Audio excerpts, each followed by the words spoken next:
లంచాలు అడ్డా తెలంగాణ. ఒకప్పుడు ఏదైనా ఒక కానిస్టేబుల్ కానీ, ఒక ఎస్ఐ కానీ, ఒక ఇన్స్పెక్టర్ కానీ, ఒక ఏసీపీ కానీ ఎవరి దగ్గరైనా లంచాలు తీసుకోవాలంటే ఒక భయం ఉండేది. కానీ తెలంగాణలో కొత్త గవర్నమెంట్ వచ్చిన తర్వాత, కాంగ్రెస్ గవర్నమెంట్ వచ్చిన తర్వాత లంచాలు దందా పెరిగింది. ఇప్పుడు కరీంనగర్లో జమ్మికుంట పోలీస్ స్టేషన్ లిమిట్లో ఉన్న ఇన్స్పెక్టర్ గారు, ఆయన పేరు రవికుమార్, మొత్తం ఆయన ఒక వాయిస్ క్లిప్ వైరల్ అవుతున్నాయి. నాకు కూడా మీడియా పరంగానే తెలిసింది. 3 లక్షల రూపాయలు ఒక బాధితుడు ఆయన బాత్రూంలో పెట్టిండంట. సీసీటీవీస్ చెక్ చేయండి, నేను ఆయన ఒక కేసులో నాకు డబ్బులు అడిగిండు, నేను బాత్రూంలో డబ్బులు పెట్టిన 3 లక్షలు, అది సీసీటీవీ చెక్ చేయండి అని కూడా ఆ బాధితుడు ఆయన చెప్తుండు.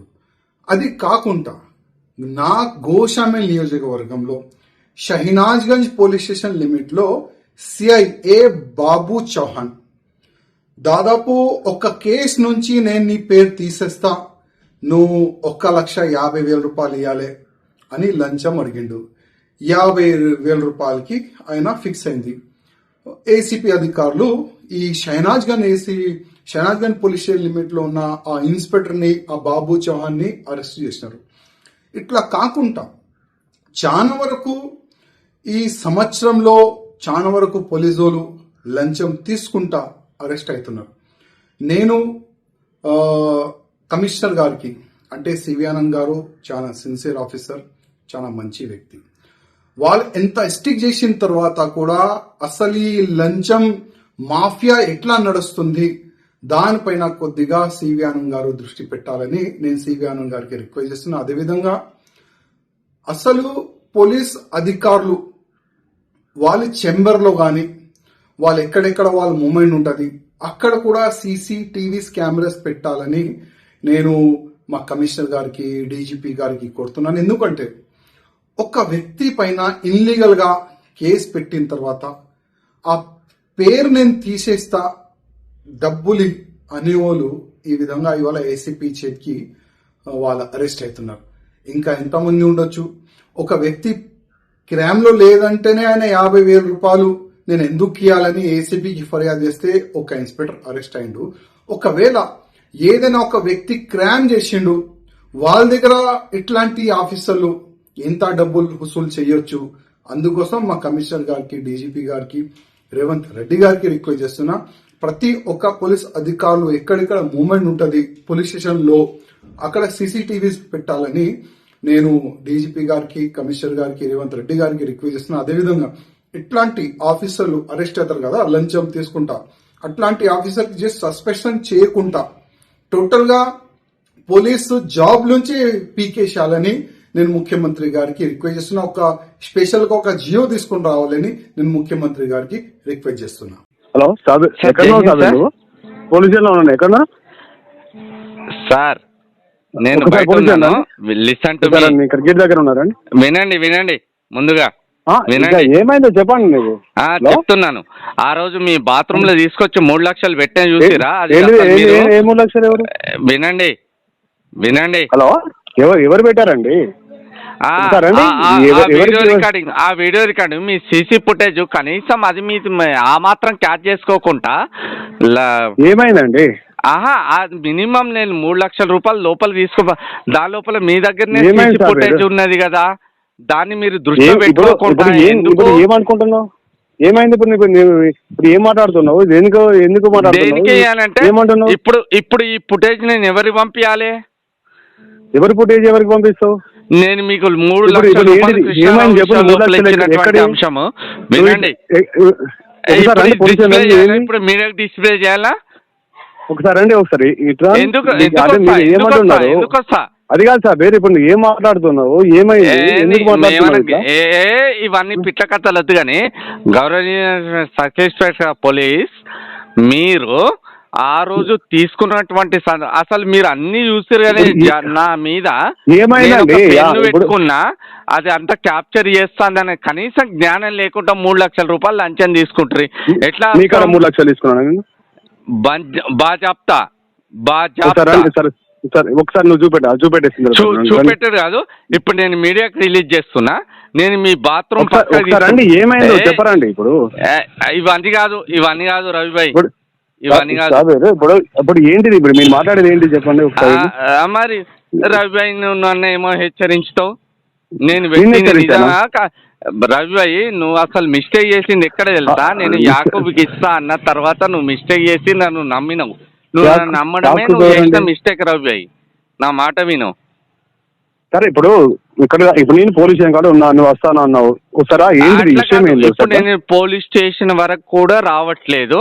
నేను ఇప్పుడు దీన్ని మీడియా లోపల హైలైట్ చేస్తున్నా. ఎందుకంటే బాత్రూమ్ లోపలికి పోయి నేను కవర్ బకెట్లో ఎట్లా పెట్టినాను, ఆ ఫుటేజ్ ఆ టైం కూడా రాసుకున్నాను. అవన్నీ ఈజ్ అ రైట్ థింక్. ఇప్పుడు నేను దీన్ని డిస్ప్లే చేయదలుచుకున్నా. ఓకేనా? ఇప్పుడు నువ్వు బాత్రూమ్ లో పెట్టేసి తీసుకున్నావు అని చెప్పేసి అంటే ఇప్పుడు నువ్వు కావాలని చెప్పేసి అని కూడా పెట్టచ్చు కదా. ఇప్పుడు నీకు కావాలంటే చాంబర్ లోపల అన్నోన్ పర్సన్ ఎట్లా టాయిలెట్ పోస్తా అని చెప్పేసి అంటే పోతా అని చెప్పేసి అది కాదండి. ఇప్పుడు మీరు దేనికోసం మాట్లాడుతున్నారండి? దేని గురించి అంటే రవి భాయ్, ఇప్పుడు నా దగ్గర ఎవరు లేరు, ఏందో చెప్పండి. ఇప్పుడు ఏందో చెప్పండి ఇవన్నీ అదు అని పిట్ట కథలు. అదే సాబిర్ భాయ్, నీకు ఏం కావాలి? ఇప్పుడు నువ్వు ఏం మాట్లాడదలుచుకున్నావు? సరే, ఒక కృష్ణారావు గారిని తీసేసినావు. ఆ టైం కృష్ణారావు గారు వచ్చి మాట్లాడిపిస్తున్నావు. మీకు లంచం ఇచ్చిన, బాత్రూమ్ లో పెట్టినా, దాని తర్వాత కూడా ఎట్లా తయారు చేసారు మీరు అట్రాసిటీ? సరే మీరు ఏవచ్చు, అది గౌరవ మీరు వాంటెడ్లీ ఇప్పుడు సార్కి చెప్పండి, దాన్ని తెలిసేసుకొని. ఇప్పుడు మీరు కావాలని చెప్పేసి ఇప్పుడు వాళ్ళు ఇచ్చింది కాబట్టి చేసింది అని చెప్పేసి అని చేస్తే ఇప్పుడు విత్ వీడియో చూపించుతా. నేను విత్ వీడియో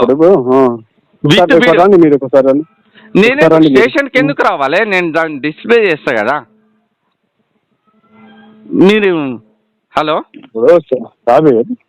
చెప్పండి ఒకసారి. ఇప్పుడు నువ్వు డిస్ప్లే చేస్తావా అని చెప్పేసి, నువ్వు దేనికోసం వచ్చినావా, నువ్వు ఎక్కడికి వచ్చినావా, నువ్వు దానికి దేనికోసం పోయినావా అని చెప్పేసి అది కాదు కదా ముచ్చట. ఇప్పుడు నువ్వు ఎందుకోసం కేసు చేసినావు అని చెప్పేసి కేసు పిటిషన్ ఇస్తే కేసు చేస్తావు. ఇప్పుడు నువ్వు ఇచ్చిన కదా పిటిషన్ కేసు చేస్తావు. కేసు చేసిన తర్వాత నువ్వు బాత్రూమ్ వచ్చేసిన బాత్రూమ్ పోదాం అని చెప్పేసి దాన్ని పెట్టుకొని నువ్వు థర్డ్ పర్సన్ కు ఉచ్చబోసే అంత అధికారం ఉన్నదా?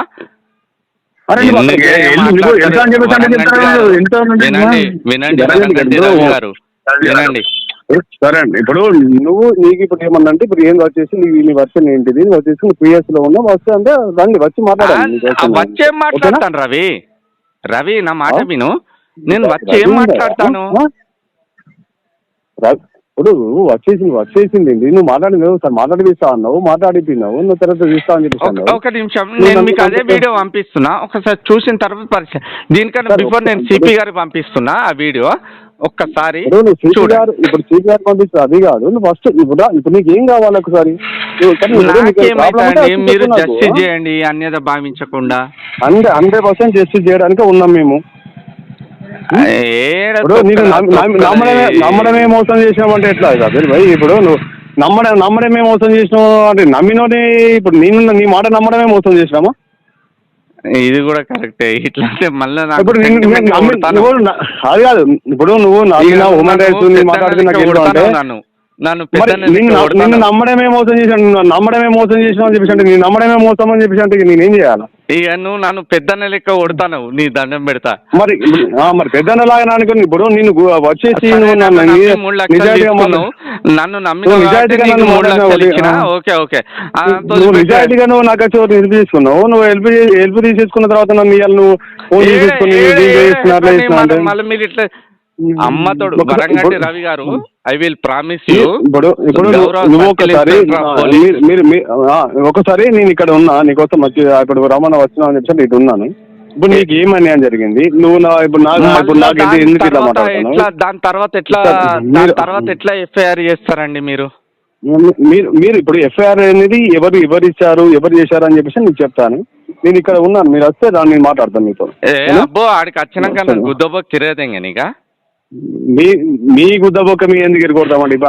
తీసుకొని ఇవన్నీ పెట్టుకొని మిమ్మల్ని కొట్టడానికి ఉండదు. మీరు ఇప్పుడు దేనికోసం వచ్చి మాట్లాడారు, ఏం మాట్లాడుతున్నారు? దానికోసం ఆ రోజు తెచ్చుకుని ఏం మాట్లాడారు? నన్ను నమ్మడం కాదండి. వద్దు కానీ నాకు ఇప్పుడు నిన్ను నమ్మడమే మోసం చేసిన అని చెప్పేసి అంటే ఇప్పుడు నువ్వు మాట్లాడిందని చేస్తే నువ్వు నిజమే కదా తెలిసిందా? తమ్ముని మోసం చేసినట్టు కాదా? నేను 3 అదే కదా లక్షలు ఇప్పుడు ఇచ్చిన తర్వాత నువ్వు ఎట్లా FIR మళ్ళీ మీరు చేస్తావు? 3 లక్షలు అని చెప్పేసి అంటారు. మళ్ళా ఇప్పుడు 3 లక్షలు తీసుకుని FIR చెప్పేసి ఎట్లా మాట్లాడతారు? ఇప్పుడు నీకు మరి ఎట్లా మోసం చేస్తావు చెప్పు? 3 లక్షలు తీసుకుంటాం, FIR ఎట్లా చేస్తావు? 3 లక్షలు ఎట్లేమంటారు మళ్ళా? ఇప్పుడు ఆ రోజు నువ్వే మాట్లాడావు, నేనే మాట్లాడాము. ఆ విషయం ఇప్పుడు నేను డిస్ప్లే చేయకపోతే భయం నేను సాబిరిగానే కాదు. నేను ఇప్పుడు అదే విషయంలో మీకు అదే విషయం మీకు మాట్లాడతానండి. ఇప్పుడు మీకు ఏది కండిషన్ లో మాట్లాడారు, నీకు ఏం కేసు చేశారు నాకు అవసరం లేదు. మీతో మాట్లాడదాం. ఒక విషయం అన్న, సరే మీరు సరే పోలీస్ స్టేషన్కి వస్తే కొడతారని చెప్పేసి అంటున్నాగా, నువ్వు ఇక్కడికి నీకు బయటికి రా, ఇక్కడ బయట మాట్లాడతా. బయట కాదు కానీ నేను ఒక పని చేస్తా, చెప్పండి ఒక పని చేస్తా అన్న. చెప్పండి. ఇంకోసారి నా ఫోన్ నీకు రాదు, చెప్పండి. నీ ఫోన్ నాకు రాదు. ఈ ఇంకోసారి ఇలాంటి డిస్టర్బెంట్ అనేది రాదు. ఓకే, వాస్తవం ఏందని నీ మనస్సాక్షికరక నా మనస్సాక్షికరక ఏ ఫాల్తు లంజోడుకులాలు అటు పోరి. ఇప్పుడు ఫోన్ లో నువ్వు మాట్లాడు కాదు, అండి.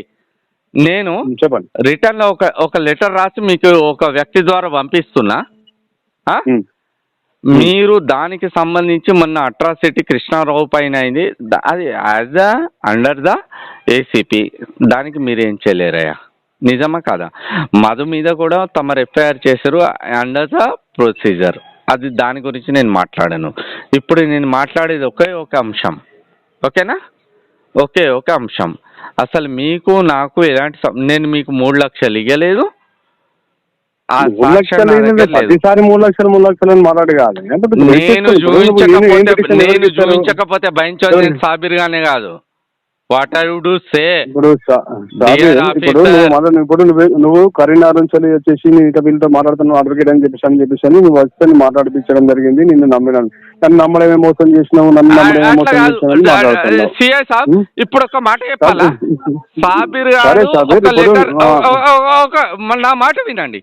ఒక వైట్ షీట్ మీద నేను సంతకం పెట్టి మీకు దగ్గరికి పంపిస్తాను ఒక వ్యక్తి ద్వారా. ఒక వైట్ షీట్ మీద సంతకం పెట్టి మీ దగ్గర పంపిస్తానా? ఇవన్నీ గల్లంత, ఇవన్నీ బోకర్ మాటలు. ఏది లేదు, ఏది నిజంగా, ఏది నిజంగా ఇవన్నీ బోకర్ మాటలు. ఇంకోసారి సాబిరాడు ఇలాంటి విషయం లోపల ఇన్వాల్వ్ కాడు.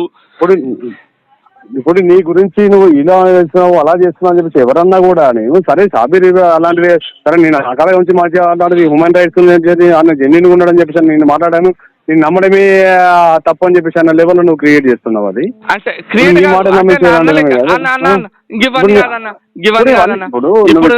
ఎవరెవరి ముందో ఫోన్ లో మాట్లాడుకుంటా, ఎవరి ముందో రికార్డ్ చేసుకుని మాట్లాడుకుంటా అన్న on the record. I will promise you, నేను ఎట్లా అంటే ప్రమాణ పూర్తిగా మీరు కూడా వీడియో చూస్తారు. మీరు సివిల్ డ్రెస్ లోపల రైల్వే స్టేషన్ ముందుకు రండి. రైల్వే స్టేషన్ ఇక్కడే ఉన్నా, నేను ఇక్కడ సివిల్ డ్రెస్ రైల్వే స్టేషన్ ఇక్కడ ఉన్నా. రైట్.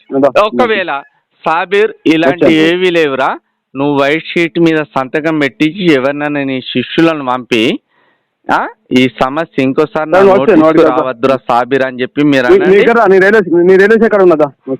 అత్తా నుండు. ముందుగా నేను షేక్ సాబిర్ అలీ, సామాజిక కార్యకర్తగా జమ్మికుంట ప్రాంతంలో సుపరిచితుడను.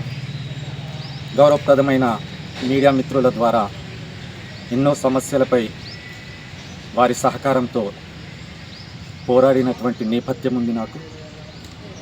ఈరోజు కూడా జమ్మికుంటకు సంబంధించి కూరపల్లిలో గల SRK డైరీ ఆ యాజమాన్యానికి మరియు అందులో గతంలో విధులు నిర్వహించినటువంటి వారికి సంబంధించినటువంటి అంశం విషయం లోపల జర్రంశెట్టి కృష్ణారావు గారు, గోవింద రెడ్డి గారు, మధు గారుతో పాటు డైరీ చైర్మన్ బండారు మారుతి గారికి సంబంధించినటువంటి వివాదం లోపల ఎర్రంశెట్టి కృష్ణారావు గారు నన్ను మధ్యవర్తిత్వం వహించడానికి నన్ను ఆశ్రయించినప్పుడు నేను ఇట్టి విషయమై గౌరవ సిఐ గారి దగ్గరికి పోవడం జరిగింది.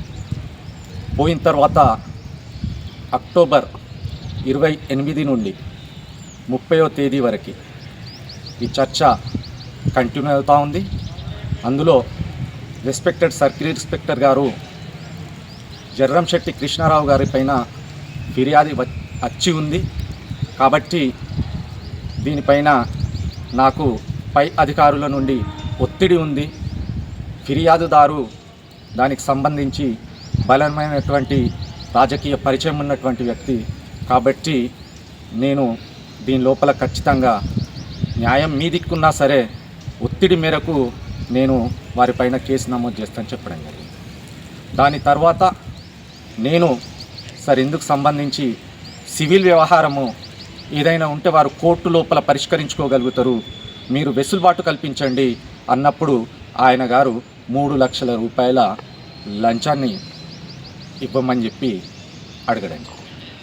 తర్వాత నేను ఈ బాధితులతో సరే కోర్టుకు వెళ్దాం, సార్ పైన ఒత్తిడి ఉందంటున్నారు కాబట్టి మీరు కాస్త ఆర్థికంగా నష్టపోవాల్సిందే, ఎందుకంటే ఆయన ఎస్హెచ్ఓ కాబట్టి ఆయన సహకారం లేనిది మనం ఏమి చేయలేమన్నప్పుడు బాధిత కుటుంబ సభ్యులు 3 లక్షల రూపాయలు ఆయన ఛాంబర్లో కూర్చున్న తర్వాత 28 నుంచి 30వ తారీఖు సిసి ఫుటేజ్ను ఆయన ఛాంబర్ లోపలిది పరిశీలించాల్సిందిగా ఈ సందర్భంగా అధికారులను కూడా అడుగుతా ఉన్నా. నేను వెనువెంటనే వాళ్ళు బయటకు వెళ్ళిపోయిన తర్వాత నన్ను ఆయన ఛాంబర్ లోపల ఉన్నటువంటి బాత్రూమ్ లోపలికి వెళ్ళమనడము, ఆ బకెట్లో 3 లక్షల కవర్ పెట్టేసే సాబిర్ అనడము, దాని తర్వాత నేను వెళ్ళి రావడం జరిగింది. తద్వారా ఇట్టి విషయం లోపల మరలా బాధితుడిపైనే గౌరవ సిఐ గారు ఒక atrocity case, baseless case file చేయడం జరిగింది. ఇట్టి విషయం లోపల నేను డిసెంబర్ 30వ తేదీ రోజు ఆయనను ఫోన్లో ప్రశ్నించడం జరిగింది. నేను సూటిగా అడిగినాను, ఏమని సార్ 3 లక్షల రూపాయలు మీరు లంచం తీసుకొని బాధితుడిపైనే కేసు ఎట్లా నమోదు చేస్తారు అంటే ఆయన తడబడ్డ తర్వాత నేను అన్నాను, నేను మీ బాత్రూంలోకి వచ్చి మీ దగ్గర 3 లక్షల రూపాయల లంచం మీ బకెట్లో పెట్టిన బాత్రూమ్ బకెట్లో ఆ ఫుటేజీలు తీయండి, మీరంతా చూసినారు, నా జేబుకున్న స్పై కెమెరాను గమనించలేకపోయారు అని చెప్పి నేను ఆయనతో వాగ్వాదం చేసిన. అంటే సాబీర్, నేను నిన్ను టాయిలెట్ లోపలికి పొమ్మనడం తప్ప అంటే నేను అన్నాను, ఒక ప్రైవేటు వ్యక్తి మీ బాత్రూంలోకి ఎట్లొస్తాడు, బయట ఉన్నాయి కదా పబ్లిక్ టాయిలెట్స్, దానితో పాటు రెండొక విషయం కూడా నేను అడిగినాను, సార్ మీరు నన్ను నమ్మడం మీరు చేసిన తప్పు అన్నాను. అంటే ఆయన ఏమంటారంటే, సాబీర్ నేను నిన్ను నమ్మడం తప్ప, నేను చేసింది చెప్పు, ఇట్లయితే ఎట్లా సాబీర్ అని చెప్పి ఆయన రిక్వెస్ట్ చేయడం జరిగింది. ఆ ఆడియో మీ దగ్గర ఉంది. అయితే ఈ సంఘటన జరిగిన రోజు సాయంకాలము సుమారు 7 గంటల ప్రాంతం లోపల, 6:30-7 గంటల ప్రాంతం లోపల డిసెంబర్ 30వ తారీఖు నేను నా ఇంటికి లెఫ్ట్ అయ్యే క్రమం లోపల నా చేతిలో నాతో పాటు మారేపల్లి రాజు అనే మిత్రుడు ఇద్దరం నడిచిపోతా ఉంటే 2 ప్రైవేట్ వ్యక్తులు పల్సర్ పైన వచ్చి అదే రోజు నా మొబైల్ లాక్కపోవడం జరిగింది వాళ్ళు. కానీ అదృష్టవశాత్తు నేను అప్పటికే సంబంధిత ఆడియోను నా మిత్రులకు షేర్ చేసుకున్నాను కాబట్టి ఆయనకు నాకు మధ్యన జరిగినటువంటి సంభాషణ ఈరోజు సాక్ష్యంగా నిలిచింది.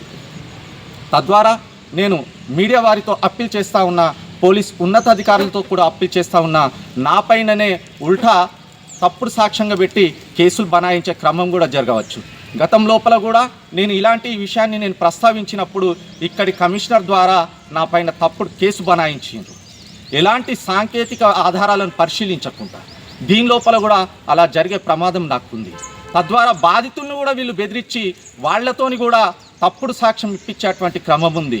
మేము ఇయ్యలేదు అని చెప్పి కూడా చెప్పించే ప్రయత్నం జరగబోవచ్చును గాక.